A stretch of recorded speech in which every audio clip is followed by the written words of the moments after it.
Welcome. I'd really appreciate if you could drop a comment with your thoughts and reactions as you listen. Your feedback helps me craft better stories for you. The code stared back at me, its inscrutable strings of numbers and symbols mocking my failed attempts to decipher it. I rubbed my tired eyes and leaned back in my chair, gazing blankly at the screen as my mind swirled with possible solutions. How long had I been at this now? Days, weeks. Time had ceased to have meaning as I delved ever deeper into this digital maze. It had started innocently enough, just another idle evening spent exploring the uncharted depths of the dark web, as was my habit. That's when I came across the post. An anonymous user claiming to have devised the perfect unsolvable puzzle. Being the cocky hacker that I am, I saw it as a challenge, a battle of wits to test my skills. Little did I know what I was getting myself into. The deeper I dug, the more complex and Byzantine the puzzle became.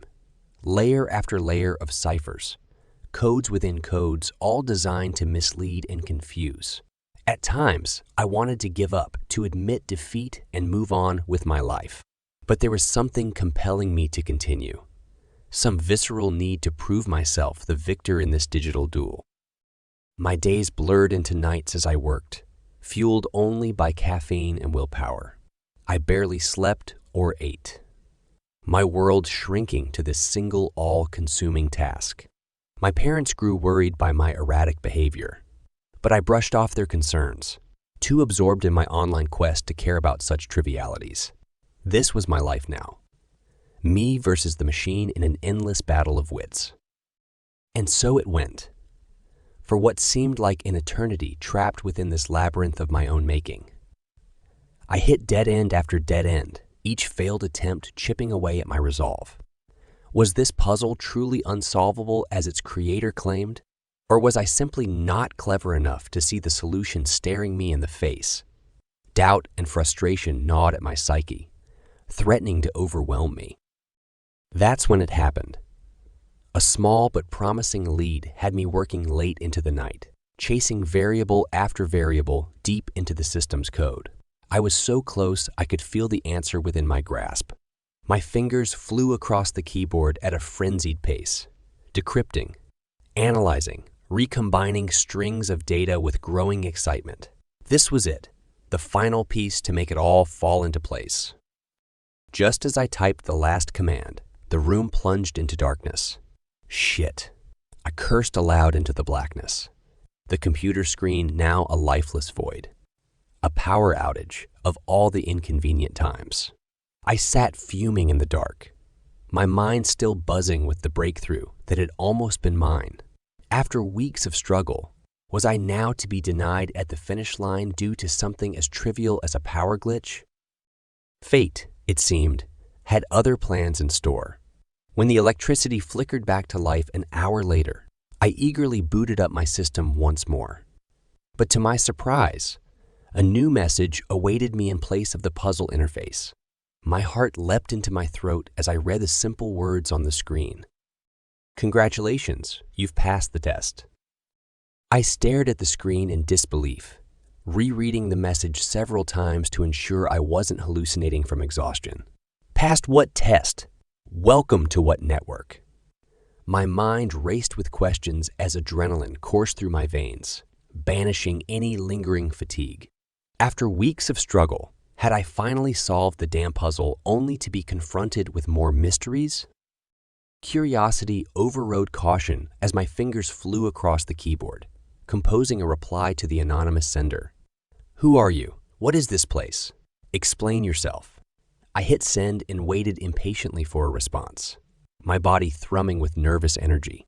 Only silence greeted me at first, fueling my paranoia. What had I gotten myself into? Just as doubt began to creep in, a private chat window popped open.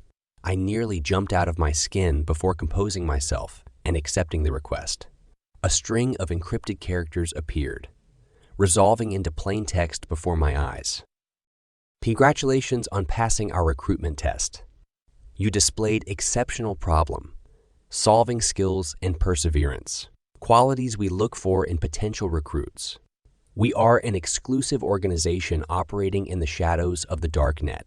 We offer financially rewarding work and intellectual stimulation for those with talent such as yours. If you're interested in learning more, travel alone to the abandoned warehouse on the outskirts of town tomorrow night at midnight. Come prepared to make a choice that will change your life forever. This message will self-destruct in 10 seconds. I stared in stunned silence as the words dissolved into nothingness before I could even begin to process them. Recruitment test, darknet organization, a clandestine meeting in some creepy abandoned building. This was getting weirder by the second. My instincts screamed to walk away, that I was venturing into unknown danger. Yet something held me back. Curiosity, a thirst for adventure, or perhaps just ego after the month spent obsessed with that damn puzzle. Who were these people, and what did they really want from me? An opportunity had presented itself, one that could lead to unimaginable riches if the promises were to be believed. Or it could all be an elaborate trap, luring me to some grisly fate. I knew I should ignore the invitation and get back to my normal life. But normal had long since lost its appeal, and I was tired of playing by society's rules. It was time to take a risk, to seize this chance for thrills and answers, whatever the costs. My mind was made up. Tomorrow, I would venture into the darkness and uncover whatever secrets lay waiting in that abandoned warehouse's shadowy depths. The hours dragged by with excruciating slowness as I tossed and turned, my thoughts in turmoil. Sleep was a fleeting visitor, each doze plagued by vivid nightmares of shadowy figures and cryptic messages. By morning, I was a wreck. Eyes bloodshot, nerves frayed to the breaking point. A hot shower did little to soothe my jangled state. As night fell once more, I found myself standing before my bedroom mirror, staring into sunken eyes that belonged to a stranger. The face gazing back was gaunt and haunted, a shell of the cocky young man who had embarked on this journey so long ago. What had I gotten myself into? Was I truly ready to face whatever lay ahead? Too late for doubts now? I had come this far. It was time to see this through to the end, whatever the costs. Under the cover of darkness, I slipped from the house unnoticed, my pounding heart the only sound in the still night. The warehouse loomed ahead as I crested the last hill, a hulking shadow against the starry sky. A sense of nameless dread crept over me the closer I drew, every instinct screaming to turn back. But I had come this far. It was now or never. Steeling my nerves, I stepped into the abyss, ready to discover what secrets lay within the heart of that crumbling edifice's long, forgotten rooms. The interior was even more dilapidated than the exterior had suggested. I picked my way through the rubble. Strewn ground floor, flashlight beam cutting swaths through the dust. Choked air. Ancient machinery lay abandoned amid the debris. Relics of some long-shuttered industry. The place oozed an air of decay and neglect, as if time itself had forgotten this forlorn structure. A creak from above jolted me from my observations. I spun, heart in my throat, flashlight beam stabbing uselessly into the gloom. Hello. My voice echoed in the vast emptiness. Silence answered until slow. Methodical footsteps sounded, drawing nearer. I backed against a crumbling wall, fumbling for some makeshift weapon among the ruins. A figure materialized at the top of a rickety staircase, backlit by the moon filtering through broken windows high above. I tensed, ready to flee or fight as needed. Then a low chuckle rumbled through the dark. Relax. I mean you no harm. I'm glad you could make it, Jake. I gaped, nonplussed. The stranger descended, features resolving into a nondescript middle-aged man as he entered the circle of my flashlight. We know more about you than you realize. I'm Claude, leader of this little organization you've been invited to join. Come, let's talk somewhere more. He led me through a hidden doorway into a warren of subterranean corridors, all concrete and flickering neon. an incongruous modern infrastructure buried deep under the ruins. We arrived at a spacious office furnished with sleek tech and minimalist decor, a stark contrast to the decay above. Claude gestured for me to sit, pouring 2 glasses of amber liquid from a crystal decanter. I accepted mine warily. Nerves jangling. Relax, it's just whiskey. You look like you could use it. He raised his glass in a toast. 2 new beginnings. I took a bracing sip, feeling the liquor's warmth spread through my limbs as questions bubbled forth. What is this place? Who are you people? Claude smiled enigmatically. We are an organization that operates in the shadows, as I'm sure you've deduced. We gather intelligence, conduct operations, and provide services of a sensitive nature to those willing to pay our prices. All from the safety of the dark nets, hidden layers. So you're hackers and spies, basically. If you want to reduce it to simplistic terms, then yes. Though our work is far more nuanced than that. We seek people with talent like yours, those willing to use their skills for purposes beyond simple entertainment or petty crime. People hungry for more. I leaned forward, curiosity piqued in spite of myself. Claude's smile took on an oily quality. Opportunities limited only by your imagination and abilities. Data theft, industrial espionage, blackmail. The proverbial sky is the limit for someone with your talents, Jake. All you need do is prove your loyalty. A chill ran through me at his words, though excitement warred with unease. With your first job, of course. A simple data extraction, but it will test your skills and willingness to bend certain rules. Succeed, and you're one of us. Fail, and this conversation never happened. What do you say? Are you ready to take the plunge? I hesitated, my principles warring with ambition and curiosity. But I had come this far. There was no turning back now. All right, I'm in. What's the target? Claude's smile turned predatory. Excellent choice. Your target is the private servers of a certain pharmaceutical company, rumored to be hiding dirty secrets. I'll send you the details. You have 1 week. Don't disappoint me, Jake. I left the underground lair reeling, my mind awash with doubts and possibilities. Had I just irrevocably crossed some invisible line? Only time would tell, as I embarked on my first mission for these shadowy benefactors into realms of gray I'd never dared explore before. It was too late for regrets now. I was in the game, and only one outcome mattered. Success. My initiation job proved child's play compared to the puzzles I'd solved. The pharmaceutical secrets spilling forth with minimal effort.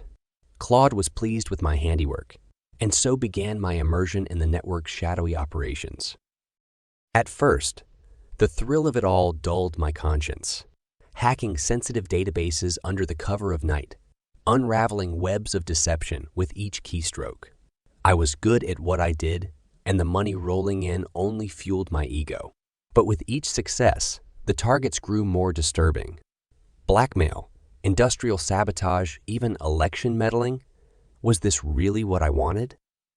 Doubts crept in as I watched the real-world impacts of our actions unfold. Careers and lives ruined, all so we could line our pockets and satisfy some twisted power fantasy. I brought my concerns to Claude, hoping to scale back our activities. But he was having none of it. We do what needs to be done for the right price, he said coldly. If you can't handle the heat, then perhaps this life isn't for you after all. His veiled threat sent a chill down my spine. I'd seen what happened to those who crossed Claude, disappearances written off as accidents or suicides. No, I wasn't ready to end up just another unsolved case. Best to keep my head down and play the game for now. My growing disillusionment didn't go unnoticed, however. On my next job, strange glitches impeded my progress. Files corrupted, backdoors mysteriously sealed. I worked feverishly to unravel the digital sabotage. Certain Claude had sent someone to test my loyalty. But when I traced the hack back to its source, the identity shocked me to the core. It was Liam, one of the network's top operatives and my supposed friend. But his message made it all too clear. Step out of line again, and next time the consequences would be far more permanent. I was trapped in a web of my own making, surrounded by enemies posing as allies. There was no way out except to play the game to its bitter end, whatever that may be. My paranoia grew by the day, jumping at shadows both real and imagined. Was someone really watching my every move, or was it all in my head? As my mental state fractured, I took greater risks to prove my worth, hacking even more dangerous targets in increasingly brazen ways. One job in particular would have devastating repercussions I could never foresee. It was supposed to be a simple blackmail operation against a small-time politician. But in my unraveling state, I dug too deep and uncovered ties to something far more sinister. An international human trafficking ring with tentacles in every level of government. The secrets I leaked in a reckless fit of spite had consequences that played out on the global stage. Mass arrests and resignations followed my data dump. Governments toppled and wars ignited in the power vacuum, all because of one rash act by an unstable hacker, hell, bent on proving himself.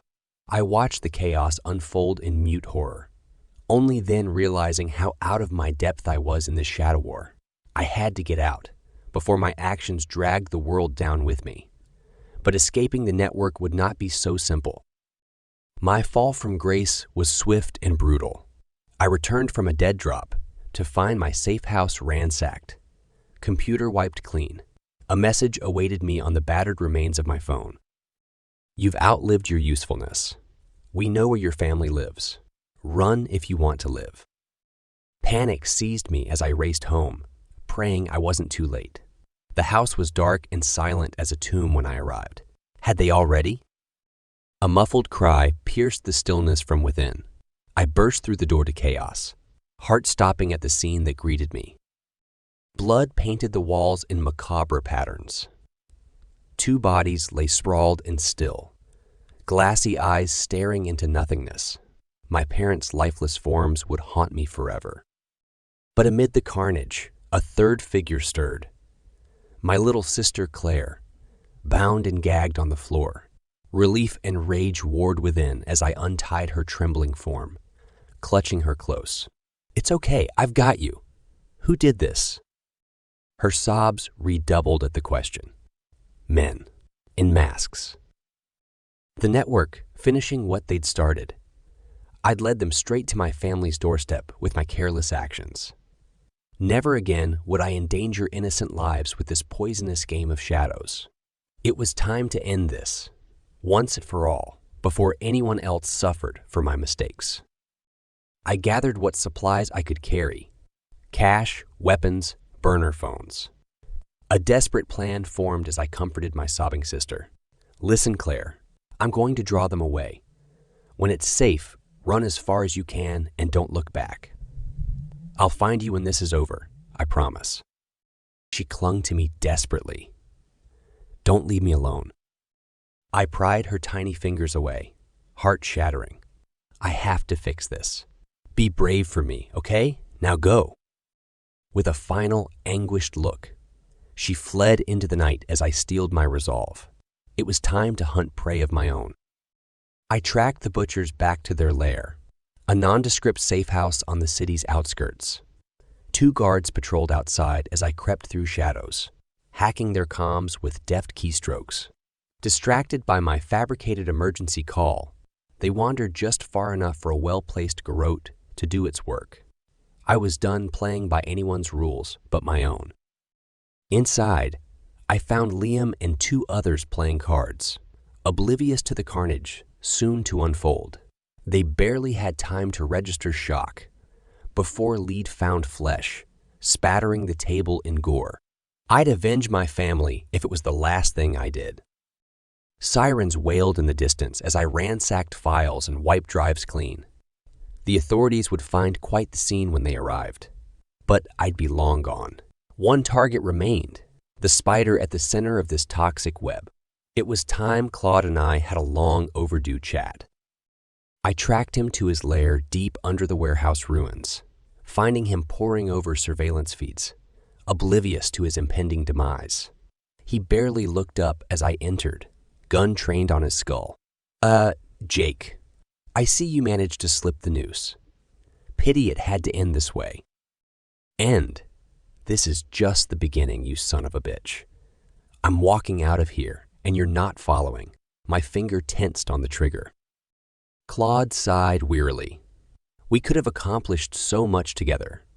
Such a waste of talent. His hand darted under the desk, but not fast enough. The retort was deafening in the close confines. Claude slumped, the light fading from his eyes, as on the screens behind him chaos erupted with my escape. My work here was done, at long last free of the labyrinth's clutches. Now, for the hardest part, facing the future alone and learning to live with the ghosts of my past. The forest was alive with fluttering wings as Thomas made his rounds among the trees. He moved with practiced care, scanning the foliage for any flashes of color among the greens and browns. There, a red admiral perched on a leaf, opening and closing its wings as if sunning itself. Thomas withdrew a small net from his pack and slowly crept closer, holding his breath. With a deft sweep, he captured the butterfly and slipped it into a glassine envelope for transport. Back at the clearing where he had set up camp, Thomas added the red admiral to the growing collection arranged in his portable display cases. Each species was labeled and positioned artfully, their delicate forms suspended in a state of eternal beauty and fragility. For Thomas, these butterflies represented far more than mere insects. They were works of natural art to be admired, studied and preserved. This private ritual soothed his mind in a way nothing else could. It was on one such afternoon among the fluttering beauties that Thomas first discovered the dark web dating site. Curiosity got the better of him, and he created an anonymous profile seeking others who shared his passion for Lepidoptera. Within days, a message appeared from a user calling herself Evelyn. Her questions displayed an attentive knowledge of butterfly habitats and behaviors that intrigued Thomas. When she proposed meeting in person at a secluded spot deep in the forest, he agreed. The appointed day arrived with a sense of nervous anticipation. Thomas arrived first to the remote clearing and began arranging his collection for display. Soon, rustling leaves heralded Evelyn's approach. She emerged, graceful yet cautious, her eyes scanning the surroundings with an intensity that unsettled Thomas. But when those eyes fell upon the butterflies, they softened into an expression of rapt admiration.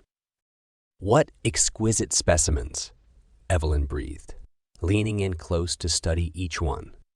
Her questions flowed with ease as she probed Thomas for details on species, locations, and collecting techniques.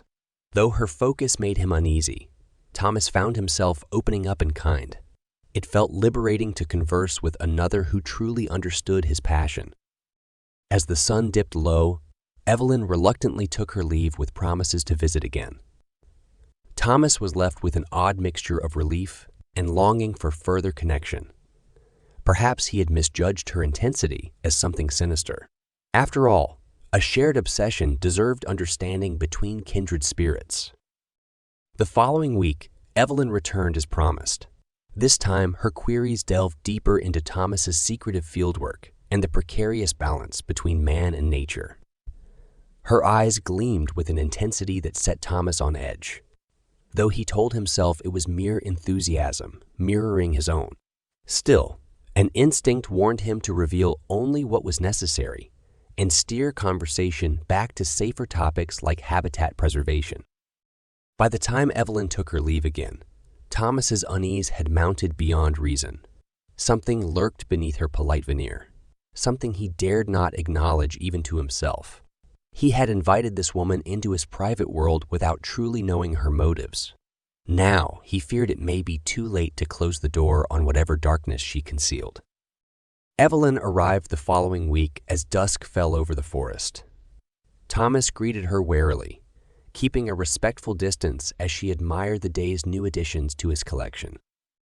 Exquisite as always, Evelyn praised, leaning in close. Too close.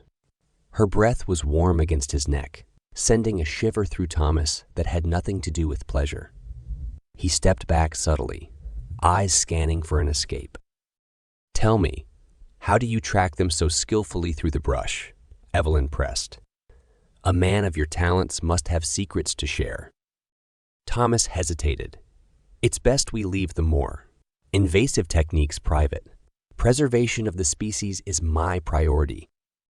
Evelyn tilted her head, a smile playing at her lips that didn't reach her eyes. "Come now, we're both adults pursuing knowledge. A little dirt under the fingernails is part of the process." "No?" Anxiety clawed at Thomas's stomach, but he resisted showing weakness. This woman held power through what she'd already wormed from him. Revealing more could prove disastrous, yet refusing carried its own threat. "Very well," he conceded slowly. "I'll demonstrate my tracking method if you insist. But we must be discreet." Evelyn beamed, victorious. "Lead on, I'm all ears." Thomas led her into the forest, keeping alert for any opportunity to end this charade. The fading light played tricks through the dense foliage, shadows seeming to shift and crawl at the edges of vision. Every snap twig made him jump. After some time, Evelyn broke the tense silence. "See, anything promising yet? Or are you just stalling, Thomas?" He ignored the taunt, focusing on imaginary tracks. A rustling further ahead raised hopes of diversion, but only a squirrel emerged. Thomas turned to Evelyn, frustration mounting. "It seems our luck is out. We should head back before." Her eyes glinted with sinister amusement. "Tut, tut, is that any way to treat a lady? I've come all this way to learn from the master. Don't tell me you've lost your touch." Cold dread washed over Thomas. This woman was no admirer of nature. She was a predator stalking weaker prey, and he had led her right to it. "Please, it's getting dark. Another time, I promise," he pleaded. Evelyn smiled softly, but the threat in her gaze was unmistakable. Now we both know promises mean nothing without follow-through. You've shown me your collection, Thomas, but not the full experience.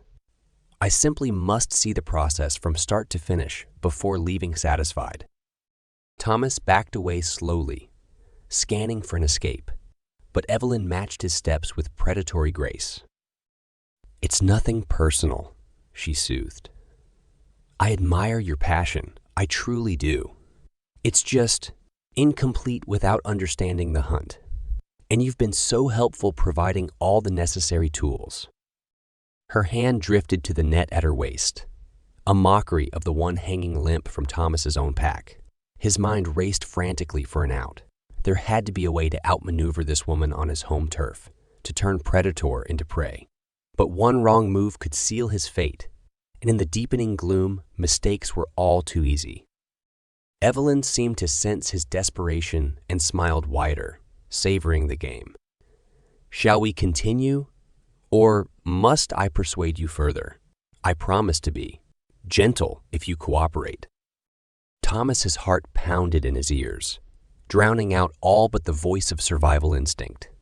Fight or flee.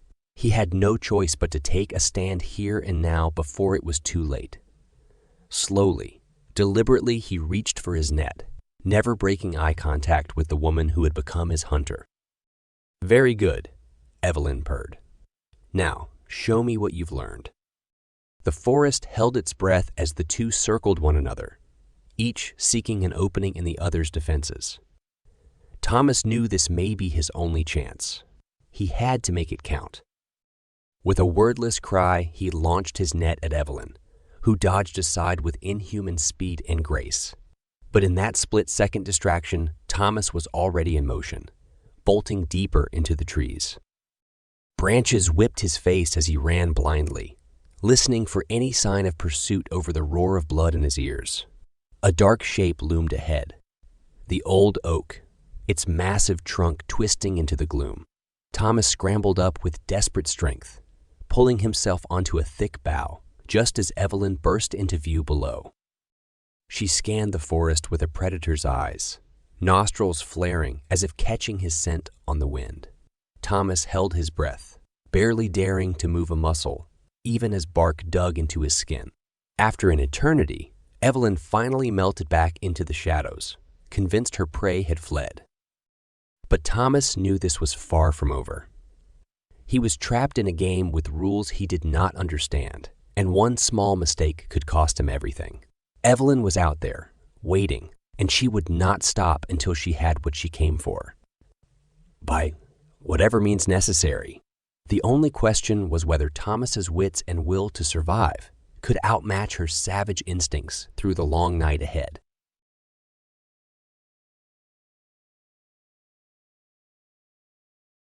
Thomas turned onto the narrow, winding road that cut through the dense forest, branches reaching out to scrape against the sides of his car. The GPS told him he still had miles to go, but the road seemed to twist endlessly through the thick woods with no end in sight. He had been driving for over an hour since leaving the small town at the base of the mountain, following Allison's directions to find her remote cabin. The dense trees blocked any view of the landscape, muffling all sounds outside the rhythmic swish of the windshield wipers, battling the steady rain. Thomas was beginning to regret his decision to take Allison up on her invitation. They had connected online through a hiking meetup group, bonding over their shared love of nature photography. Allison mentioned living alone in her family's old mountain cabin and invited Thomas to visit for the weekend to explore the forest trails. Eager to escape his lonely city life, for a change of scenery, he had jumped at the chance. But now, alone in his car on this isolated mountain road, doubts crept in. The forest seemed oppressive in its total enclosure, and Thomas found himself holding his breath, waiting for another vehicle to pass in the other direction and prove he wasn't utterly cut off from the world. Just when he was beginning to fear the GPS had led him astray, Thomas spotted a small wooden sign, nearly swallowed by vines and moss. He slowed to read the faded letters. Allison's cabin 1 mile. Rounding the next bend, a clearing opened in the trees, and a small wooden structure came into view through the rain, smoke curling lazily from the chimney. Thomas pulled up in front of the cabin and cut the engine, taking a moment to breathe in the silence now that the car was stilled. When he stepped out, the forest swallowed all other sounds, an unnerving stillness in the air. He grabbed his bag from the trunk and hurried to the porch, eager to be out of the oppressive woods. Knocking on the door, Thomas was relieved when it opened almost immediately to reveal Allison smiling warmly. "Thomas, I'm so glad you made it. Please, come in out of the rain." She ushered him inside, taking his coat. The cabin was cozy, with a fire crackling in the stone fireplace to chase away the chill. Allison directed Thomas to a comfortable armchair near the hearth. "Can I get you something to warm you up?" "Tea." "Coffee?" "Tea would be great." "Thanks," Thomas replied, soaking in the cabin's warmth and hominess after the long, isolating drive. Allison busied herself in the small kitchen, filling the space with the scent of herbs steeping. Thomas took the opportunity to observe his host more closely. Allison was as lovely in person as in her photos, with long chestnut hair and kind eyes. But there was a weariness behind her smile that spoke of loneliness. "It must get pretty isolated out here," he ventured. Allison returned with 2 mugs of steaming tea, handing one to Thomas before settling into a chair facing him. "It can," she admitted with a sigh. "But I find the solitude peaceful after growing up in the city. It's just nice to escape and breathe sometimes, you know?" Thomas nodded, understanding the draw of nature after his own stressful life. They chatted easily as the fire crackled, Allison regaling him with tales of hiking adventures and wildlife sightings in the forest. Her descriptions made the dense woods surrounding cabin seem almost enchanting. As the light outside dimmed, Allison glanced out the window at the deepening gloom between the trees. "We may be in for an interesting night." The forest can play tricks when the weather turns, but you're safe and warm in here." She smiled reassuringly at Thomas, who found himself returning the expression, soothed by Allison's calm and the cabin's cozy atmosphere. For the first time since arriving, he felt himself relax. The forest seemed to press closer as full darkness fell. Strange rustlings and calls drifted through the trees, carried on the wind. When Thomas commented on the sounds, Allison waved a dismissive hand. "Just the usual nocturnal animals. Nothing to worry about as long as we stay inside." But to Thomas, the noises seemed eerie and unfamiliar. He found himself peering out the window more than once, straining to make out shapes in the inky blackness. Nothing was visible beyond the small pool of light from the cabin, as if the forest dissolved into a void at its edges. By the time Allison declared it was late enough to turn in, Thomas was more than ready to retreat to the safety of his room. But as he lay in the unfamiliar bed, listening to the strange sounds of the forest in the dark, he found himself wondering what other secrets this isolated place held in its depths. Thomas awoke before dawn, the forest still and muffled in a blanket of fog. He lay listening to the silence, unsettled by strange dreams of robed figures moving through the misty trees. Shaking off the lingering unease, he dressed and ventured downstairs, hoping the morning light would dispel the night's phantoms. The fire had gone out, leaving the cabin cold. Thomas built it back up as the sun's first rays filtered through the windows, hesitantly peering out to survey the fog-shrouded woods. All traces of last night's noises were obscured, leaving the landscape eerily still. Hearing footsteps above, Thomas called up to Allison that breakfast was ready whenever she was. A few minutes later, she descended, wrapped in a robe, hair still damp from her shower. "I'm afraid it will be just toast and tea this morning," she apologized. "I need to run into town for supplies and didn't have time for anything more elaborate." As they ate, Thomas asked casually about Allison's neighbors. "You mentioned being isolated, but are there other homes nearby?" Allison hesitated, gaze flickering to the window.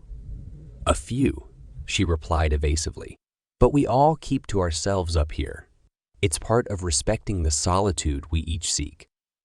Her vagueness only piqued Thomas's curiosity. After she departed, he couldn't resist the urge to explore and satisfy his lingering questions from the night before.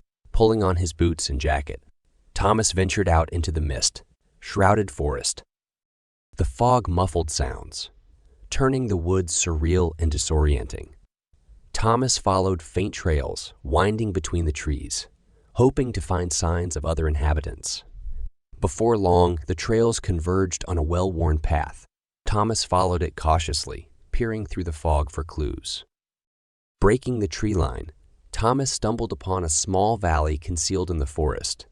A cluster of cabins sat scattered on the far side, wisps of smoke rising from their chimneys. As he watched, figures emerged from the fog, robed and hooded, moving with purpose along the path. Thomas shrank back, not wanting to be seen observing. The robed people gathered in a clearing, forming a circle around a massive stone altar. Thomas crept closer through the brush, straining to make out their rituals.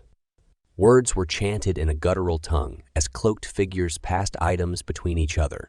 A robed man ascended the altar and raised a gleaming dagger to the fog-shrouded sky. Thomas recoiled in horror, realizing with dread certainty these were no ordinary neighbors. As the chants grew louder, he turned to flee, desperate to put distance between himself and this unholy place. Crashing through the undergrowth, Thomas raced back the way he came, panic fueling his flight. Bursting from the tree line, Thomas sprinted for the cabin, throwing open the door and barring it behind him. Only then did he allow himself to sink to the floor, gasping for breath. What ungodly rituals had he witnessed? Thomas paced the small space, mind reeling. He needed to get off this mountain as soon as possible. Grabbing his bag, Thomas threw a few essentials inside, then rushed to start his car. But to his horror, it refused to turn over, engine grinding emptily. He was still under the hood, frantically trying to diagnose the problem, when he heard footsteps crunching up the gravel drive. Thomas froze, not wanting to face Allison or what she might do if she discovered he had learned their dark secrets. Peering around the cabin, he saw her emerging from the forest path, alone, but the way she scanned the tree line told Thomas she was not alone in her surveillance. As Allison approached, Thomas steeled himself to confront her, but the smile she offered held no hint of the sinister rituals he had witnessed. "Thomas, is everything all right? You seem distressed." Her tone was light, guileless. Thomas opened his mouth to accuse her, demand the truth, when movement in the trees caught his eye. Shadowy figures stood just within the fog, watching. He realized with a chill that escaping would not be so easy. This community would not let their secret spread beyond this isolated place. Allison followed his gaze, unconcerned. "Don't mind them," she said airily. "My neighbors can be protective of their privacy, as I'm sure you understand. Now, what seems to be the trouble with your car? Perhaps one of the men can take a look under the hood. I'm afraid you'll be staying with us a while longer." Thomas swallowed hard, realizing he was trapped between this sinister community in the forest and the lies of the woman before him. Night was falling once more, and with it would come decisions that could seal his fate in this remote, terrifying place.